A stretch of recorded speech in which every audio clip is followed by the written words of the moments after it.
வணக்கம். இன்னைக்கு daily current அஃபேர்ஸ்ல February 2 எல்லாருக்கும் ஒரு நற்செய்தி என்ன அப்படின்னா, பட்ஜெட் நேற்று February 1 இதுவரைக்கும் நடக்காத ஒரு அதிசயம் என்ன நடந்திருக்குன்னா, ஞாயிற்றுக்கிழமையில பட்ஜெட் தாக்கல் பண்ணியிருக்காங்க. நிறைய நல்ல ஃபேக்ட்ஸ் இருக்கு. இன்னைக்கு 3 மணிக்கு என்னன்னா இந்தியன் பட்ஜெட் லைவ். ஓகே, அதை கண்டிப்பா பாருங்க. எக்ஸாம் பாயிண்ட் ஆஃப் வியூல மட்டும்தான் அதுல பேச போறோம். வேற எந்த ஒரு அரசியல் விஷயமோ ஜியோ பாலிட்டிக்ஸோ எதுவும் கிடையாது. இந்த கொஸ்டின்ஸ் இப்படி கேட்கலாம், இதைதான் அவங்க நோட்டீஸ் பண்ணியிருக்காங்க, டெர்மினாலஜி யூஸ் பண்ணியிருக்காங்க. ஸோ எக்கனாமிக்ஸ் கான்ஸ்டியூஷன் ஓரியன்டா நம்ம பார்க்க போறோம். இன்னைக்கு பட்ஜெட் இப்போ நான் கொடுக்குற கரண்ட் அஃபேர்ஸ்ல பட்ஜெட் இருக்காது, தனியா அதுக்குன்னு ஒரு வீடியோ போட்டிருக்கேன், அதை நீங்க பிங்க் பண்ணி பாருங்க. வாங்க இன்னைக்கு உண்டான கரண்ட் அஃபேர்ஸ் என்னென்னு பார்த்துருவோம். ஏன்னா பட்ஜெட் மட்டுமே கரண்ட் அஃபேர்ஸ் கிடையாது இல்லையா, மற்ற விஷயங்கள்லாம் நடந்திருக்கும் இல்லையா, அதையும் பார்ப்போம். February 2 1ஆம் தேதி ஞாயிற்றுக்கிழமைங்கிறதுனால இன்னைக்கு கரண்ட் அஃபேர்ஸ் வரலை. ஓகே, ஃபர்ஸ்ட் கொஸ்டின் மொத்தம் 18 கொஸ்டின்ஸ் இருக்கும். இன்னைக்கு இந்தியன் கோஸ்ட் கார்டு டே. கோஸ்ட் கார்டு எந்த அளவுக்கு நமக்கு முக்கியம் அப்படின்னா, டெரரிசத்தை, ஊடுருவலை, மணி லாண்டரிங்கு, ட்ரக்ஸு, அதுக்கப்புறம் என்னென்னலாம் இப்ப நிலத்துல எப்படி போலீஸு ஆர்மி இருக்காங்களோ, வானத்துல எப்படி இவங்க ரோந்து பணியில சுத்துறாங்களோ ஏர்போர்ட்ஸு, அதே மாதிரி கோஸ்ட் கார்டு ரொம்ப ரொம்ப ரொம்ப முக்கியம். ஸோ இங்க ஏன்னா நம்ம அதிகமான ஒரு பரப்பளவை கொண்டது கோஸ்ட் கார்டு, அதாவது பீச், கடலோர பகுதியும் நிலப்பகுதியும் இருக்கிறதுனால. ஏன்னா 3 பக்கம் கடல், ஒரு பக்கம் தான் நிலம் வச்சிருக்கிறோம். அந்த பெனின்சுலா ரீஜனா இருக்கிறதுனால கோஸ்ட் கார்டோட முக்கியத்துவம் ரொம்ப ரொம்ப ரொம்ப இது. ஏன்னா அப்பதான் இன்ட்ரூஷன்ஸ் உள்ள வராது. இன்ட்ரூஷன்ஸ் மீன்ஸ் இமிகிரேஷன், தவறான முறையில உள்ள வர்றவங்க, நாட்டுக்குள்ள வந்து குடிபெயர்றவங்க, அதுக்கப்புறம் ட்ரக்ஸை ஏதாவது கடத்துறது, அதுக்கப்புறம் ஹியூமன் டிராஃபிக்கிங் பண்றது, அதுக்கப்புறம் ஏதாவது அந்நிய செலாவணி, மணி லாண்டரிங், பணத்தை கடத்துறது, கோல்டை கடத்துறது, இந்த மாதிரி எதுவுமே இருக்கக்கூடாது. அப்படின்னா இந்தியன் கோஸ்ட் அண்ட் கார்டு ரொம்ப ரொம்ப முக்கியம். அவங்க வேணும், அவங்க பாதுகாப்பு நம்ம இந்திய பாதுகாப்புக்கு சமமானது. ஓகே, என்னைக்கு அப்படின்னு பாத்தீங்கன்னா February 1 every year Indian coast guard day. Indian coast guard day, இந்திய கடலோர காவல் படை தினம் ஒவ்வொரு ஆண்டும் எப்ப கொண்டாடப்படுது அப்படின்னு பாத்தீங்கன்னா February 1ஆம் தேதி இந்தியன் கோஸ்ட் கார்டு டே. ஸோ இதான் விளக்கம். February 1 இந்தியன் கோஸ்ட் கார்டாவா கொண்டாடப்படுது. இந்திய கடலோர காவல் படை 1977 February 1 அன்று நிறுவப்பட்டிருக்கு. அதோடு மட்டும் இல்லாம கடலோர காவல் படை 1978 கீழ் உருவாக்கப்பட்டிருக்கு. ஓகே, இந்த ஃபேக்ட்ஸ் தெரிஞ்சுக்கங்க. இந்த 2026 படையின் 41வது ஆண்டு நிறைவை குறிக்கிறது. ஸோ அடுத்த வருஷம் 50வது வருஷம். இது எப்ப ஃபார்ம் பண்ணியிருக்காங்க? கோஸ்ட் கார்டு ஆக்ட் மூலமா 1978. 1977 தான் இந்திய கோஸ்ட் கார்டாவை நியமனம் பண்ணியிருக்காங்க. இந்திய காவல் படை, இந்திய கடலோர காவல் படை, இவங்க என்ன பண்ணாங்க, வேலை என்ன அப்படின்னு பாத்தீங்கன்னா, இந்திய கோஸ்ட் கார்டு இந்தியாவின் கடல்சார் சட்ட அமலாக்கம் மற்றும் தேடல் மற்றும் மீட்பு படை. இவங்க தான் இந்தியன் கோஸ்ட் கார்டு. இது பாதுகாப்பு அமைச்சகத்தின் கீழ் செயல்படுகிறது, டிஃபென்ஸ் மினிஸ்டர். அதுக்கப்புறம் இதோட இயக்குனர் யார் அப்படின்னா பரமேஷ் சிவமணி இப்போதைக்கு இருக்காங்க. இந்த படை February 1 1972 கடலோர காவல் படை சட்டம் மூலியமாக அமலாக்கம் பண்ணியிருக்காங்க, நிகழ்த்தப்பட்டிருக்கு. இதோட மோட்டோ என்ன அப்படின்னா, மோட்டோன்னா சான்ஸ்கிருதி அப்படின்னு சொல்லுவாங்க. மோட்டோ அதையும் எழுதிக்கணும், சான்ஸ்கிருதி. அதாவது வி ப்ரொடெக்ட் வயம்னு அப்படின்னு மீனிங். ஓகே, அதுக்கு அடுத்தது சூரிய சுழற்சிகளை கணிக்க ஒரு புதிய முறையை சமீபத்தில் உருவாக்கிய இந்திய நிறுவனம் எது? சூரிய சுழற்சியை, அதாவது சூரியன் சுழறது பாத்தீங்கன்னா இந்தியன் இன்ஸ்டிடியூட் ஆஃப் கான்பூர். ஓகேவா, இந்தியன் இன்ஸ்டிடியூட் ஆஃப் கான்பூர். இதுக்கு முன்னாடி பிக் பேங் தியரியை பத்தி யாரு, பிளாக் ஹோலை பத்தி யார் விவரிச்சாங்க அப்படின்னா சந்திரசேகர். அதையும் ஒரு ஃபேக்ட்ஸ், அதையும் தெரிஞ்சு வச்சுக்கோங்க. எலான் மஸ்க் அவர் பையனுக்கு சேகர்னு பேர் வச்சிருக்காரு இவரை போற்றும் வகையில.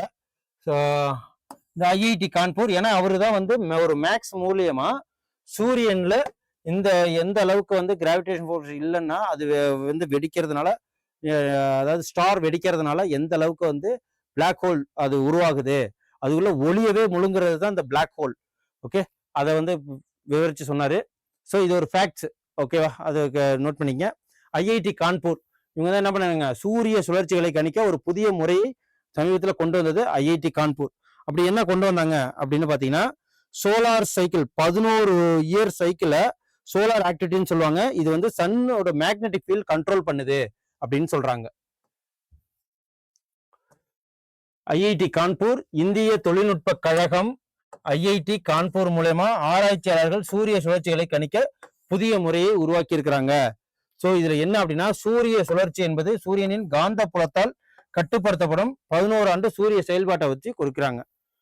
சூரியன் மேற்பரப்பில் காணப்படும் சூரிய புள்ளிகள் எண்ணிக்கை மற்றும் தீவிரத்தால அளவிடப்படுறதா சொல்றதுதான் இது.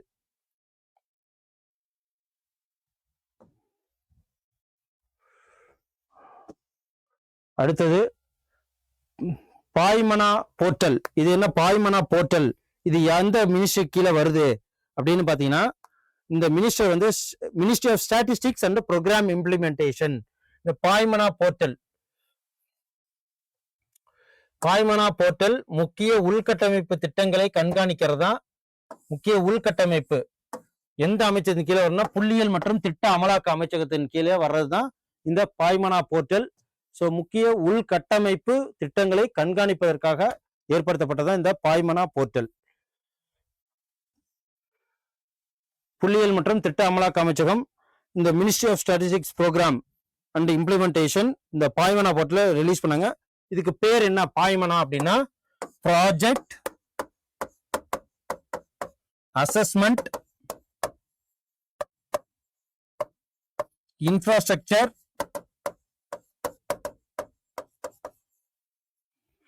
Monitoring and analytics for nation building. For analytics for nation building, project assessment infrastructure. இவ்வளவு பெருசா இருக்கு. இந்த பாய்மனா எப்படி எந்த இதை சேர்ந்ததுன்னு வேணா கேட்கலாம். இன்ஃப்ராஸ்ட்ரக்சர் டெவலப்மெண்ட்டை கணக்கிறது 150 கோடி மற்றும் அதற்கு மேற்பட்ட செலவுல மத்திய துறை உள்கட்டமைப்பு திட்டங்கள் மூலமா கண்காணிக்கிறது தான் இந்த பாய்மனா போர்ட்டல். இந்த போர்ட்டல் உள்கட்டமைப்பு திட்டத்தை பத்தி அனைத்து விதமாக இன்ஃப்ராஸ்ட்ரக்சர் ப்ராஜெக்டோட டேட்டாவை வச்சிருப்பாங்க. அவ்வளவுதான். அடுத்தது பெச்சோரா ஏவுகணை. இந்த பெச்சோரா ஏவுகணை எந்த வகையான வான் பாதுகாப்பாக சிறப்பாக வகைப்படுத்தப்பட்டிருக்கு அப்படின்னு சொல்லிட்டு கேட்டீங்கன்னா, இது வந்து சர்ஃபேஸ் டு ஏர் மிசைல். இதை பார்த்தாலே தெரியுது, surface to air missile. Okay, surface to air missile. தரையிலிருந்து வான் ஏவுகணை பண்றதுல இது ரொம்ப பிரசித்தி பெற்றது. இந்த பேர் மட்டும் தெரிஞ்சு வச்சுங்க, பெச்சோரா. ஓகே, S-125 நேவா ரகத்தை சேர்ந்தது. பெச்சோரா என முறையாக அழைக்கப்படும் இந்த குறைந்த முதல் நடுத்தர உயர அச்சுறுத்தலுக்காக ஏற்படுத்ததுதான் தரையிலிருந்து வான் ஏவுகணை.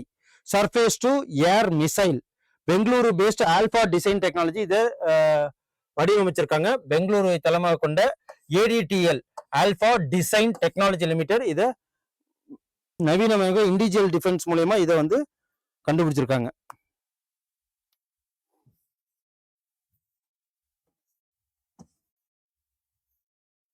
இது பாத்தீங்களா, ஆரஞ்சு எக்கானமி அப்படிங்கிற மாதிரி. இது வந்து ஆரஞ்சு ஃபெஸ்டிவல், ருசோமா ஆரஞ்சு ஃபெஸ்டிவல் எந்த மாநிலத்துல நடக்குது? இந்த ஆரஞ்சு ஃபெஸ்டிவல் எந்த இடத்துல நடக்குது அப்படின்னு பாத்தீங்கன்னா, நாகாலாந்து பகுதியில நடக்குது. சமீபத்தில் செய்திகள் இடம்பெற்ற ருசோமா ஆரஞ்சு விழா, இது நமக்கு கொஸ்டின்ல கேட்கலாம். ருசோமா ஆரஞ்சு விழா எங்க நடக்குது அப்படின்னு பாத்தீங்கன்னா, ஜென்ரலா எல்லாரும் ஜம்மு காஷ்மீர் எழுதி போடுவாங்க, ஏன்னா அங்கதான் கிடைக்கும் அப்படின்ட்டு. ஸோ நாகாலாந்துல நடக்குது. ருசோமா மிகுதி என்ற கருப்பொருளின் கீழ் இந்த விழா ஏற்படுத்தப்பட்டிருக்காங்க. ஆரஞ்சு விவசாயிகள், கிராம நலன் மற்றும் கிராமப்புற தொழில் முனைவரை ஊக்குவிக்கிறது தான் இந்த ஃபெஸ்டிவலோட முதல் நோக்கமே. ருசோமா வில்லேஜ்ல இது 5வது தடவை நடக்குது. நாகாலாந்து நியர் கொஹிமால. Rusoma is the widely known high quality orange. இந்த ஆரஞ்சுலேயே ஹை குவாலிட்டி எது அப்படின்னா ருசோமா. எப்படி ருமானிங்கிற மாதிரி ருசோமா மாம்பழத்திலே அதிக ஹை குவாலிட்டி எது? ருமானின்னு சொல்லுவாங்க, இமாம் பாசுன்னு சொல்லுவாங்க இல்லையா, அதே மாதிரி ஆரஞ்சுல எது அதிக ஹை குவாலிட்டி அப்படின்னு கேட்பாங்க, ருசோமான்னு பார்த்து சொல்லுங்க. ஸோ அது அங்க கொஹிமால கிடைக்கிறதுனால அங்க அதை ஃபெஸ்டிவல் நடத்துறாங்க. அப்புறம் முக்கிய மந்திரி கிராமோதான் யோஜனா எந்த இதுல லான்ச் பண்ணியிருக்காங்கன்னா குஜராத்ல லான்ச் பண்ணியிருக்காங்க. இந்த கிராமோதான் யோஜனா எதுக்காக அப்படின்னா அர்பன் லெவல் ஃபெசிலிட்டியை வில்லேஜ்ல கொடுக்கணும். இதுதான் இதோட மெயின் நோக்கமே. கிராமங்களில் நகர்ப்புற அளவிலான வசதிகளை வழங்குவது பேர் தான் இந்த திட்டம். முக்கிய மந்திரி கிராமோதான் யோஜனா எங்க நடந்ததுக்கு அப்படின்னா குஜராத்ல நடக்குது. ஆனந்த் மாவட்டத்தின் பத்ரானாவில் அங்கதான் இது வந்து அடிக்கல் நாட்டிருக்காங்க. முதல்வர் பூபேந்திர பட்டேல் அவர்களால் முக்கிய மந்திரி கிராமோதான் யோஜனா தொடங்கப்பட்டிருக்கு. இந்த ஸ்கீம் வந்து rural urban upgrading village infrastructure, கிராம உள்கட்டமைப்பை மேம்படுத்தும் மூலம் கிராம நகர்ப்புற பிளவை இணைப்படுத்தும் திட்டம் நோக்கம்தான் இந்த மெயின் நோக்கமே. இந்த முதல் கட்டத்தில் 114 தாலுகா தலைமையமாக கிராமங்கள் மேம்படுத்தப்பட்டிருக்கு. ஓகே, நவீன சாலைகள், நிலத்தடி வடிகால், சூரிய தெரு விளக்குகள், இ கிராம் சேவைகள், இதன் மூலியமா ஒரு அர்பனைஸ்டு லோக்கல் வில்லேஜை வடிவமைக்கிறது தான் இதோட மெயின் நோக்கமே. 72 வயதில் காலமான மைக்கேல் நோப்ஸ் இந்தியாவுடன் எந்த விளையாட்டில் தொடர்புடையவர் அப்படின்னு சொல்லிட்டு கேட்குறாங்க. இது வந்து ஹாக்கி. மைக்கேல் நோப்ஸ் ஹெட் கோச்சா இருந்தார் 2012 லண்டன் ஒலிம்பிக் கேம்ஸ் அப்போ நமக்கு ஹாக்கியில ஹெட் கோச்சா இருந்தவர். ஸோ அவ்வளவுதான், இது தெரிஞ்சா போதும், நமக்கு வேற ஒன்றும் தெரிய வேணாம். அதுக்கப்புறம் ஆஸ்திரேலியா ஓபன் ஆண்கள் ஒற்றையர் பட்டத்தை வென்றவர் 2026 யாரு? காரோலஸ் அல்காரஸ். இவரு வின் பண்ணிட்டாரு. யாரு இதுக்கு முன்னாடி ஆடினாங்கன்னா ஜோகோவிச். ஓகேவா, கரோலஸ் அல்காரஸ் ஜெயிச்சிட்டாரு. ஸோ கரோலஸ் அல்காரஸ் ஸ்பெயின் நாட்டை சேர்ந்தவர். ஓகே, நோகோ ஜோகோவிச் எந்த நாட்டை சேர்ந்தவர்னா செர்பியா. இவர் கிட்டத்தட்ட 25 கிராண்ட் ஸ்லாம் மேல வாங்கியிருக்கிறாரு. ஓகே, அல்காரஸ் இப்போதைக்கு நடப்பு சாம்பியன். சிங்கிள் டைட்டில்ல நோவோ ஜோகோவிச்ச பிப்ரவரி 1ஆம் தேதி ஜெயிச்சிருக்கிறாரு. இவர் எல்லா கெரியர் கிராண்ட் ஸ்லாமையும் வாங்கியிருக்கிறாரு. 22 வயதுல டென்னிஸ் வரலாற்றுல கெரியர் கிராண்ட் ஸ்லாம் பட்டம் வென்ற இளைய மனிதர் என்ற பெருமையும் இவருக்கு பெற்றிருக்கிறாரு. ஸோ இதையும் பார்த்துக்குங்க, ரொம்ப இம்பார்ட்டன்ட்டு. அப்புறம் தேசிய தொழுநோய் தினம், லெப்ராசி டே. தேசிய தொழுநோய் தினம் எந்த தேதியில கொண்டாடப்படுது அப்படின்னு பார்த்தீங்கன்னா 30 ஜனவரி தேசிய தொழுநோய் தினம், நேஷனல் லெப்ராசி டே. ஸோ எந்த 3வது ஆண்டாக எந்த பொதுத்துறை நிறுவனம் 3வது ஆண்டாக கிரேட் பிளேஸ் டு ஒர்க் சான்றிதழை பெற்றிருக்கு? எந்த நிறுவனம் அப்படின்னா steel authority of India limited.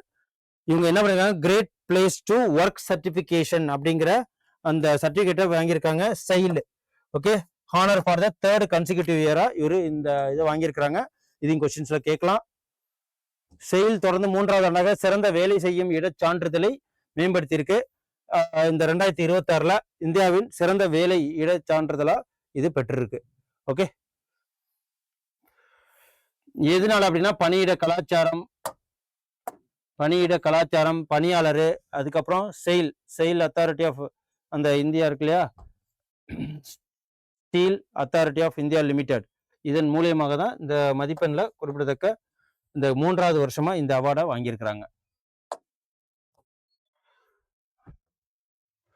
அப்புறம் ஜனவரி 29 புதுதில்லியில் நடைபெற்ற எந்த நிகழ்வின் போது இந்தியாவிற்கும் ஜப்பானுக்கும் இடையிலான கடல்சார் ஒத்துழைப்பு மற்றும் இயங்குத்தன்மை குறித்த விவாதம் எங்க நடைபெற்றிருக்கு அப்படின்னு பாத்தீங்கன்னா India Japan bilateral knowledge of 11th edition, India Japan இருதரப்பு கடற்படை பணியாளர்கள் பேச்சுவார்த்தை 11வது பதிப்பு நடந்திருக்கு இந்தியாவுக்கும் ஜப்பானுக்கும்.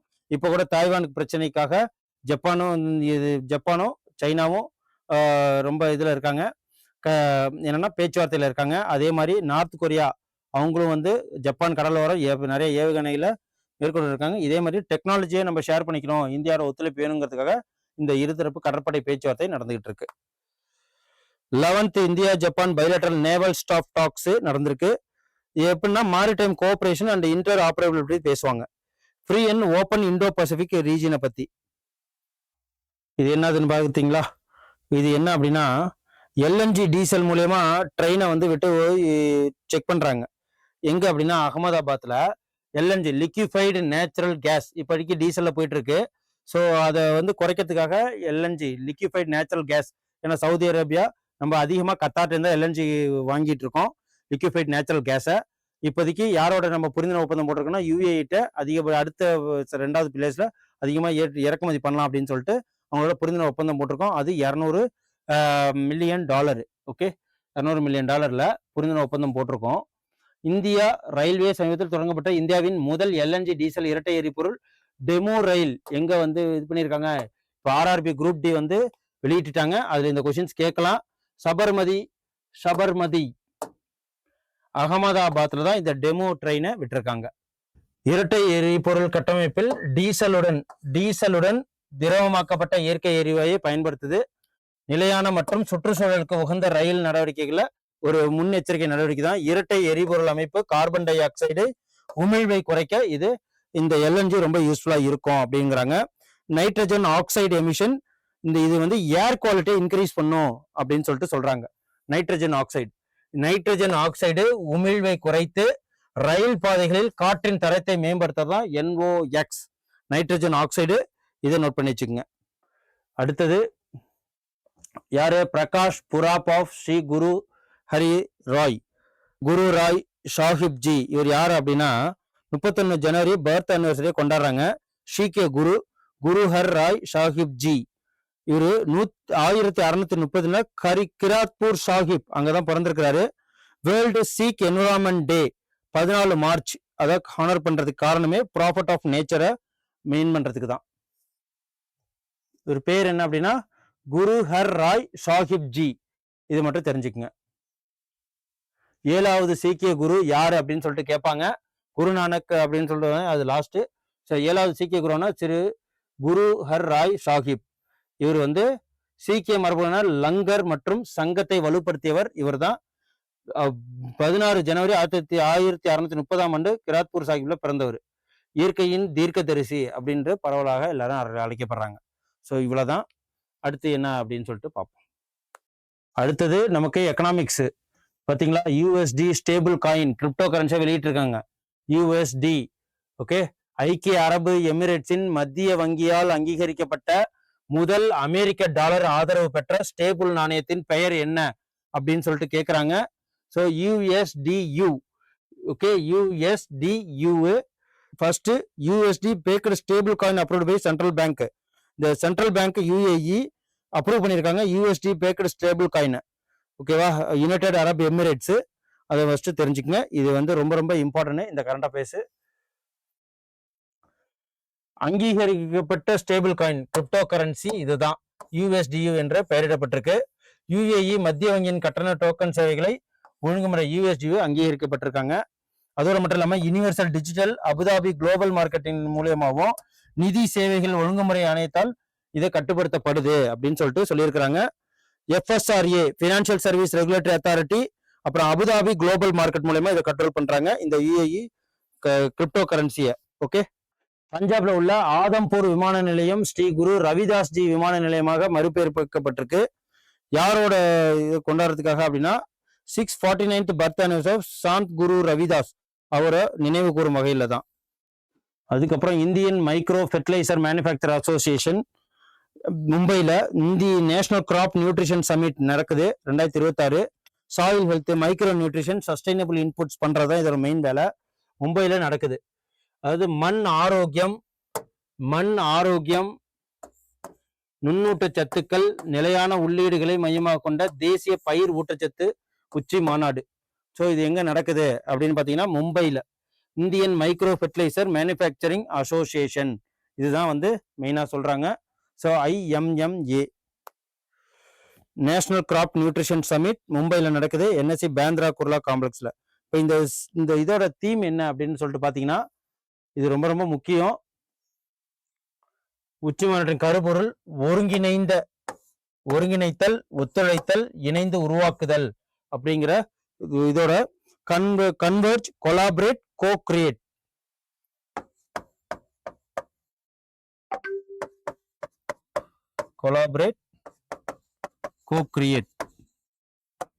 கவனம் செலுத்தும் பகுதிகள் நுண்ணூட்டச்சத்துக்கள், சிறப்பு உரங்கள், உயிரிய உள்ளீடுகள், மண் ஊட்டச்சத்து குறைவு.